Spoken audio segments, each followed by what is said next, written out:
di Makassar tuh kayak jarang banget ya. Iya, jarang banget. Iya, asli. Kadang kayak ikan yang aku dapat yang aku lihat yang aku masak di rumah di rantauan itu tuh ya kurang enak. Enggak, bukan kayak itu ikan mungkin kalau di rumahku udah jadi makanan kucing kayak jadi kayak lebih kayak disyukuri ya. Kalau di rantauan bisa makan ini, kalau di rumah mungkin ini udah jadi makanan kucing. Jadi kayak lebih disyukuri apa yang kita. Selamat datang semuanya di Ngobrol Ki Talk Show yang gini-gini aja. Di sini kita bakal ngobrol santai tentang perjalanan seru teman-teman yang datang dari berbagai daerah yang berbeda. Merantau ke Makassar dan akhirnya berkuliah di Prodi Pendidikan Bahasa Inggris di Universitas Negeri Makassar. Kita nggak akan bahas tentang perkuliahan aja, kita juga bakal bahas tentang gimana nih tantangan jadi anak kos ya atau anak rantau dan ya gimana kehidupan di Makassar saat ini. Betul banget nih Rah, kita semua pasti punya cerita menarik yang berbeda-beda. Dan pastinya meski gini aja, pengalaman kita penuh dengan pelajaran. Jadi langsung aja nih kita kenalan dengan tamu kita keren-keren hari ini. Dimulai dari Halo, perkenalkan nama saya Rizky Rusdin dan saya berasal dari Sidrap. Sidrap, apa kepanjangannya Sidrap? Sidrap. Oke. Sampingnya Gusrin. Halo semuanya, perkenalin nama saya Gita Andini dan saya dari Prodi. Halo semuanya, nama saya Andi Sarahasnu dan saya dari Kabupaten Kopeng, Endikan Kolmira. Oke. Kalau kita berdua mungkin dari Manda. Kenalin Dawal Syirah dari Bulukumba. Oke, kalau 3-4 teman-teman kita tadi dari Sulawesi Selatan, nah kalau saya beda, saya dari Sulawesi Tengah. Kalau saya berasal dari Poso, ya kalau teman sudah pernah dengar kota Poso, saya dari sana dan berkuliah di UNM. Oke, kita langsung masuk ke pembahasan yang pertama. Jadi kita mau tahu nih gimana cerita teman-teman di sini, kesan pertama kali ketika ya bertemu dengan teman-teman di Prodi Bahasa Inggris. Apakah awalnya tuh langsung klik atau malah canggung-canggung dulu nih? Oke, mungkin kita mulai dari Guswin. Gimana Guswin? Kalau dari saya, kan awalnya kita kan ketemunya di PKKMB, tapi sebenarnya kita belum sempat kayak kita berkenalan, saling sapa. Nah, setelah PKMB, perkuliahan itu kan dijalankan secara online, secara 2 semester lamanya. Jadi kita belum sempat bertemu secara langsung. Kita sempat ketemu, kita belum sempat untuk perkenalan. Nah, kita tuh kenalannya cuma ya saat kita belajar lewat meeting, kita chat-chatan di WhatsApp group. Nah, awalnya saya itu tahunya ke Gita Andini, walaupun Gita Andini bisa dibilang dia gabung di kelas kita setelah mungkin setengah semester. Iya. Saya awal tahunya dia orangnya asik. Oke, asik. Kayak dia tuh kayak sinkron, dan kita pandai berbicara, bercanda, dan awalnya memang saya lebih dekat dengan Gita Andini. Nah, untuk Anti Sarahasnu, saya kenalnya dia mungkin lebih dekat di semester 2 ya. Oh, oke. Dengan karismanya yang karisma. pintar. Okay. Awalnya itu saya kenal Andi Sarahasnu karena saya minta untuk contekan. Oh, contek. Untuk fonologi. Oke. Itulah. Oke. First impression saya ke teman saya. Kalau Kaira gimana nih Kaira? Ya mirip-mirip sama Gusrin ya, karena kan kita online 2 semester ini. Dan awalnya memang yang deket dia karena mungkin orangnya friendly, cheerful gitu. Apalagi kami tuh makin deket pas tugas, adalah salah satu tugas yang kayak kami player gitu. Jadi tiap week kami bakalan Zoom meeting buat kerjain tugas itu. Tapi beda kalau Gusrin awalnya tuh, kalau first impression buat Gusrin ya, saya kira kayak kayaknya dia cuek deh, dia sombong deh gitu. Tapi ternyata tadi ya kayak semester 2 ternyata asik dan berlangsung sampai sekarang. Keren. Kak Gita gimana nih Kak Gita? Kalau aku sama kayak Gusrin dan Ira. Memang awalnya aku tuh kenal sama Gusrin karena ada something, jadi baru gabung ke kelas 07 pas pertengahan semester 1. Terus dan nggak ada kenalan, cuman Gusling aja, jadi ya Gusling aja teman aku. Terus ya karena online juga, jadi nggak terlalu kenal sama teman-teman yang lain. Terus semester 2 kayaknya baru mulai kenal sama Ira, karena kita ada kelompok dari semester 2 sampai semester 3 kan. Pokoknya kita sering banget kelompok, jadi mulai akrab di situ. Terus kita bikin grup, jadi lumayan sering Circle ya. Cita di sana. Terus akhirnya ketemu pas semester 3, lumayan canggung banget. Karena nggak pernah ketemu sebelumnya. Oke. Nah, setelah yang apa dialami dari perkuliahan, selanjutnya ada nggak sih momen culture shock yang kalian alami di sini? Misalnya soal bahasa, makanan, atau kebiasaan orang Makassar yang beda sama daerah kalian. Bener-bener. Gita mungkin? Kalau aku sendiri lumayan shock sih di sini, kayak banyak banget homeless people yang kayak sangat-sangat banyak, kayak setiap nggak cuma homeless people, ada juga kayak pengamen gitu yang kayak setiap kita berhenti ke rumah makan gitu pasti ada aja deh satu pengamen yang masuk gitu, kayak mereka nggak kunjung pergi kalau kita nggak kasih jadi ya aduh mau makan nih nggak enak gitu. Karena mungkin ya first time ya lihat ya awalnya nggak ada. Ibu ini mau makan aku kasih mereka, jadi ya, itu main shock sih, karena di daerah kampung tuh nggak ada gitu. Jadi jiwa nggak enakan tuh kayak gugur ya. Kasih terus deh. Oke. Kalau Guslen sendiri gimana? Selain kayak pengamen gitu yang banyak di Makassar juga, itu yang bikin saya shock itu tukang parkirnya. Benar. Ini sangat relate ya. Yang singgah dimanapun, di depan bank, di depan Indomaret, walaupun kita sebentar itu langsung ketemu dengan yang namanya tukang parkir, yang awalnya tuh dia nggak ada, tapi pas kita mau keluar nih dia langsung datang, langsung minta Ada magicnya ya. parkir. Yang bikin kagetnya lagi tuh dia dengan ngatain di bawah dirinya tukang parkir, tapi dia nggak membantu kita buat untuk ngeluarin motor, untuk mandu gitu. Oke. Gitu aja sih. Kak Ira, gimana Kak Ira? Mungkin kalau saya lebih ke bahasa ya, karena kan di kampung karena daily memang pakai bahasa Bugis, karena disopkan pakai bahasa Bugis, jadi pas naik ke sini agak belibet nih mulut untuk speak sama teman-teman pakai bahasa Indonesia, walaupun kayak bukan Indonesia yang proper. Iya. Aku. Itu sih. Kalau bahasa saya juga relate sih. Karena di Sulawesi Tengah, Poso beda banget bahasanya ya. Memang bahasa itu agak cukup sulit untuk kita ini ya, untuk beradaptasi dengan hal itu. Benar. Oke, tadi kita udah bahas tentang culture shock ya teman-teman di sini. Mungkin kita bahas ke bagian hal yang pertama kali ketika masuk kelas nih. Kan biasanya tuh prodi bahasa Inggris tuh dapat kayak frame kalau bahasa itu kan sulit gitu. Kalau teman-teman sendiri gimana pas masuk prodi bahasa Inggris? Apakah sesulit itu atau justru kayak senang gitu? Akhirnya belajar hal yang ingin teman-teman pelajari dari SMA. Mungkin dari Guslim gimana? Kalau bilang seneng sih ya, karena ini kayak jurusan impian saya sebagai pendidik bahasa Inggris. Dan tapi untuk kagetnya itu atau canggungnya gitu, saya kan ya kurang I'm not fluent in English, and then saya juga takut ketika berbicara dengan dosen, dia harus memastikan kita full English. Jadi saya gimana nih kalau tiba-tiba saya canggung, takut gitu aja sih. Kalau dibilang takutnya, kalau senang sih senang. Oke, senang ya. Kak Gita, gimana Kak Gita?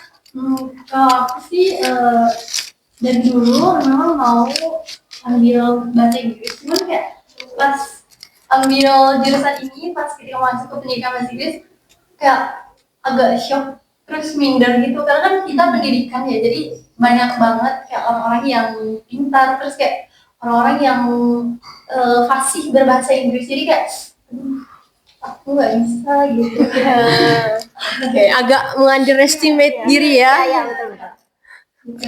Kalau Kak Ira, Mungkin mirip-mirip ya sama teman saya yang dulu ini, tapi saya mau cerita satu hal lucu. Lucu Apa sedih juga. Kalau lu cerita sendiri nih ada agak campur aduk. Ya, agak campur aduk. Awal semester 1 tuh kita online ya, dan I think kalian tahu lah ini yang dosen. Beliau tuh agak keras ngajar. Nah, tibalah itu beliau juga kan, kalau online kan tantangannya jaringan Iya, atau apa iya, yang itu waktu tuh musim penghujan dan mati lampu. Jadi jaringan jadi agak terganggu. Pernah lah kayak ya beliau mau masuk, waduh, deg-degan banget. deg-degan. Dan materinya juga kayak, aduh, nggak ngerti banget nih ini. Setelah selesai kelas langsung nangis sama mamaku kayak, "Ma, muka pindah." Kayak, aduh. Tapi kata mamaku coba.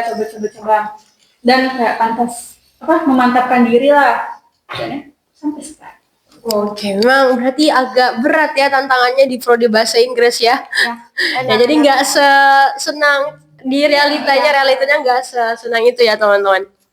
Nah, kalau soal dosen atau mata kuliah nih, ada nggak sih yang benar-benar berkesan buat kalian? Mungkin ada dosen yang ngajarin dengan cara yang berbeda, atau mata kuliah yang bikin kalian merasa tertantang. Mungkin nggak sebut merek ya, tapi kita jangan spill di sini. ya kita spill di sini nih gimana? Kalau aku sih ada. Ya. Boleh sebut mata kuliahnya? Ya, mata kuliah aja. Jangan mungkin ya. Oh iya, jangan. Gitu ya. Jadi ada satu mata kuliah yang menurutku berkesan sekali karena apa ya, dosennya memang agak galak, bisa dibilang galak. Cuma kayak apa ya, kayak dia tuh di aku tuh kayak nggak terlalu galak gitu, kayak dia tegas ya. Dia tegas. Iya, dia kayak dia bilang, "Kita suka ya sama Gita," gitu. Ini cewek, dia bilang, "Saya suka sama Gita soalnya dia nggak marah kalau saya marahin dia." Merasa Iya, diterima. jadi kayak oke, jadi ternyata dia nggak segalak itu, dan kadang ketemu di koridor juga, bahkan justru beliau yang sama aku duluan, jadi kayak anjir, ternyata beliau ini Merasa dihargai kita ya sebagai seorang nggak mahasiswa. segalak itu ya, jadi nggak terlalu luas kalau masuk matkul. Tapi kalau dibilang matkulnya Tapi dosennya yang membuat matkul Iya, itu iya. tidak tersusah itu ya. Kak Ira gimana? Yang tadi kayak sampai nangis-nangis. Ya, Oh, yang tadi. Oke. Kalau Agus Lin gimana? Sama sih dengan kita ketemu dengan dosen yang galak. Kalau kita sih kan dia yang dia maksud dosen cewek, dosen ini cowok. Oke. Itu yang kayak kalau dia ngajar tuh benar-benar yang susah banget. Kita harus Oke. ngerti dan kita harus tahu ngejelasin hal itu, tapi dari balik ke belakang gitu kita tahu bahwa itu ada arti yang baik, kita tahu juga gitu lah. Ya. Jadi intinya kayak gitu ya. Oke, menarik ya. Kayaknya semuanya pasti kita punya momen-momen, ada apa ya, momen dimana kita rasa ini matkul tersulit tapi dosennya alhamdulillah baik. Ada juga yang matkulnya baik tapi matkulnya yang gitu ya. Jadi agak kurang sinkron gitu, nggak apa ya. Itu adalah challenge atau tantangan dari perkuliahan itu sendiri. Oke, mungkin kita masuk ke pertanyaan selanjutnya. Mungkin kita mau tanyakan juga nih sama teman-teman di sini terkait apa perubahan terbesar yang teman-teman alami selama merantau? Karena kan semuanya ini perantau ya, nggak ada yang pulang 1 jam dari kampung, nggak ya? Jadi gimana? First time di kota orang. Ya, kota Makassar ini bukan kota kecil, kota yang besar ya. Jadi gimana nih tantangannya sebagai anak rantau ya, tinggal jauh dari orang tua? Mungkin Kak Guslin dulu. Aduh, kalau dibilang perubahan sih ya mandiri ya kali ya. Iya. Mandiri yang awalnya kan di rumah kita juga dicuci pakaiannya kan.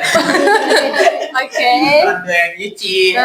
Kalau sekarang kan dari semua pekerjaan rumah, dari menyapu, ngepel, cuci baju, cuci piring, Masak. kita sendiri. Masak pun ya kalau kita lapar kita yang siapin. Dulu kan kita tinggal oh nunggu mama saja yang manggil untuk makan, tapi sekarang kan kita sendiri kan ya, kita perubahannya itu yang mandiri gitu, kita lebih mandiri dalam segala hal ya. Oke. Kalau Kak kita ini gimana? Kalau aku sama sih kayak Gisli, kayak tantangannya itu kayak mandiri, jadi mulai berusaha buat apa-apa sendiri. Kadang kalau kan kita di rumah tuh kalau nyuci baju tuh beberapa orang ada yang kayak pakai mesin cuci, cuman nggak kayak mulai ngekos tuh nyuci sendiri, ikat gitu. Terus juga kadang kalau akhir bulan gitu ya misal Oke, kayaknya kita udah paham nih bahas soal apa nih. uang sisa 300, terus kayak aku langsung cari kejadian kayak 300 untuk Langsung kalkulator. untuk seminggu pembagiannya gimana ya? Nggak boleh keluar dari budget yang udah ditentuin. Terus juga kalau sakit gitu, kan biasa kalau di rumah yang rawat orang tua gitu, dia minum, ya dia beli makan kayak dimasakin gitu. Pokoknya Cuma dirawat. kalau di kos kayak apa-apa sendiri, sakit pun kayak harus masak, kuliah gitu, jadi kayak harus iya. Kak Ira gimana Kak Ira? Mirip-mirip ya, apalagi aku tuh anak yang manja. Jadi kayak aduh kerasa banget pas awal-awal ditinggal sama mamaku di kos, nangis sehari semalam kayak aduh gimana ini, kayak nyuci itu sih yang kayak ekonomi juga kayak keuangan ya kayak aduh dicukup-cukupin lah untuk sampai kiriman selanjutnya. Ya, jadi apa ya? Kayaknya keuangan ini yang sangat sangat susah ya, karena anak kos tuh banyak keinginan juga gitu, nggak hanya satu, tapi kita tuh pengen beli banyak, tapi mengingat ya di rekening tinggal dikit gitu. Ya, jadi tantangannya nih manage keuangan ya. Oke. Nah, dan juga pasti yang sebelumnya kita tidak bisa kita lakukan di rumah, nah sekarang kita juga bisa lakuin. Ya, jadi Dan kalau boleh nih kasih pesan nih di diri kalian sendiri yang baru pertama kali datang ke Makassar, apa yang ingin kalian katakan? Dimulai dari Kak Gita mungkin. Kalau aku selama di Makassar tuh kayak misal kalau lagi hangout gitu kayak jam, kamu kalau di kampung tuh kayak jam pulang tuh terbatas ya. Misal pergi jam 4 tuh jam 7 tuh harus di rumah. Tapi kalau di Makassar tuh beda banget rasanya, kayak yang kalau di kampung jam 7 udah harus di rumah, kalau di Makassar tuh kayak jam 7 baru keluar. oke. Kalau mau pulang jam berapa pun nggak apa-apa ya. Misal jam 12 pulang nggak apa-apa, selama masih bawa kunci kos aja sih gitu. Terus juga kayak pesanku buat orang-orang yang baru merantau di Makassar Oke, ada tuh kayak Nggak apa-apa. Ini pelajaran juga ya buat yang nonton. jangan terlena sih, karena kayak di Makassar tuh kan banyak banget foto yang bisa kita jumpai kan. Menarik dan Iya benar. Ya. Kalau kita nggak hati-hati itu bisa kayak kita juga ikut terjerumus. Ya. Terbawa arus gitu. Terbawa arus gitu ya, hati-hati. Kak Guswin gimana nih? Aduh. Kalau Kak Guswin? Pesan-pesannya gimana ya? Pesan untuk siapa nih? Pesan untuk saya atau Iya. teman-teman Mungkin yang ingin- merantau? Ya, teman-teman yang ingin merantau gimana? Ya, pesan-pesannya yang kayak kalian tuh harus pintar-pintar gitu ngatur keuangan biar nggak boros. Kalau keluar pun juga hati-hati, kan kita di kota nih ya kan, kita ketemu banyak hal, kita nggak tahu di tempat-tempat yang lain tuh kita akan ketemu apa. Dan di Rezeki sini yang kan nggak ada di tanggal guys. ya, Iya, asli. di sini tuh kayak rawan banget juga kayak gitu. Jadi kita perlu kayak aware dengan sekitar kita. Betul. Kalau Kak Khaira sendiri gimana? Pesan buat diri sendiri. Tentunya kayak ingat selalu orang tua, kayak tujuan utama ke kota tuh ngapain, jangan kita kan ke kota ini merantau jauh-jauh dari orang tua, dari kampung buat cari ilmu, untuk menimba ilmu ya. Jadi jangan sampai kayak yang kita tadi bilang, Muslim, jangan terlena sama pergaulan yang ada di Makassar, karena kita tahu sendiri lah kota besar gimana sih. Benar. Jadi kayak always ingat orang tua, Tuhan, dan orang sekitar kita. Itu yang paling penting ya, harus selalu ingat orang tua ya, karena kita datang ke Makassar tuh kita pengen kuliah bukan untuk leha-leha, untuk apa ya buang-buang uang, apalagi orang tua kita udah di di rumah itu bekerja keras untuk kita semua dan expect bahwa 4 tahun anak saya bakal lulus, tapi mungkin kita terlena sama yang lain, akhirnya kita tertunda-tunda perkuliahan kita. Mungkin itu ya pesan-pesan buat adik-adik maba atau siapapun yang mau start untuk merantau. Catat. Ya, catat. Oke, mungkin ini bakal jadi pertanyaan terakhir ya. Kalau dari teman-teman sendiri setelah merantau ini udah berapa tahun nih merantau berarti ya? Udah Hampir Dua. almost Iya. 1 year. Iya, setahun. 1 tahun lah ya. Apa yang paling teman-teman syukuri? Mungkin banyak yang nggak disyukuri, tapi kalau yang disyukuri apa gitu? Akhirnya merantau ternyata tuh saya tahu, oh kayak gini ternyata gitu. Apa yang teman-teman syukuri dari merantau? Gitu. Kalau syukur sih banyak ya. Pastinya yang pertama ketemu dengan teman-teman yang Oh, baik banget, yang kayak ngebantu banget. Apalagi pernah nih saya kan kehabisan uang dan saya harus nunggu untuk kiriman berikutnya. Untungnya ada Gita Oh, yang mau oke. di tempat itu curhat. Pinjam uangnya. Pernah tuh saya pinjam uangnya, dan itu saya syukuri banget saya ketemu dengan teman-teman yang baik. Always bantu saya dalam kesulitan, mau itu dalam finansial. Oke. Kalau kesepian Kalau ada. kesepian ada teman saya yang bisa ditelepon untuk membantu. Iya, oke. Guys, Ya, Kalau Kak Gita sendiri? Kalau aku banyak sih yang bisa disyukuri, terutama soal makan. Soalnya kan kalau kita di rumah tuh biasa kayak makannya itu kayak pas di Makassar tuh kayak apa aja jarang banget ya. Tapi kalau makan iya asli. Kadang kan yang sesuatu yang aku dapat di mungkin kalau di rumah tuh yang aku masak di udah di rumah di rumah kayak kurang enak kadang ya kayak kalau di kelas ada kan mungkin tempat di rumah sudah jadi makanan kayak jadi kayak disyukuri ya. Ada satu momen kalau di rantauan bisa kadang di rumah aku jualan udah jadi makanan. Oh, sering jadi harus disyukuri tapi kita kalau Kak Ira? Tentu yang saya syukuri bisa merantau ya, karena nggak semua orang bisa dapat kesempatan merantau ke sini buat cari ilmu. Mungkin banyak teman-teman di luar sana kayak mau juga ke Makassar merantau cari ilmu tapi belum rezekinya. Dan juga ya ketemu sama teman-teman yang semuanya care, baik-baik semuanya. Oke. Oke, luar biasa nih jawaban dari 3 guest kita. Tamu kita ini sangat inspiratif banget ya. Keren. Ya, meskipun banyak tantangan, pasti ada hal-hal yang juga kita bersyukur juga. Ya, jadi apa sih yang paling berharga nih setelah menjalani semua ini? Yang paling berharga momen atau apapun yang paling berharga. Yang selalu kayak teman-teman bakal ingat gitu kalau balik dari perantauan, Atau balik setelah lulus. Ya apa yang bakal hal-hal berharga, momen yang bakal teman-teman ingat selalu gitu. kalau momen kebersamaan sih dengan teman-teman saya. Buat acara. Buat acara. Oke. Itu nggak bakal Ngumpul habis lupa. ngampul. Iya, ya. Duh, pulang kampus nih pasti tuh kayak gini nih. Rindu nih.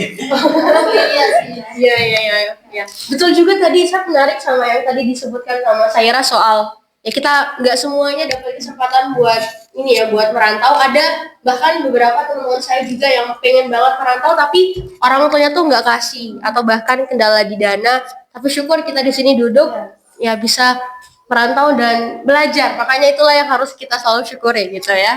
Luar biasa. Oke. Ya, mungkin itu aja ya untuk atau ada lagi dari Manda pertanyaan?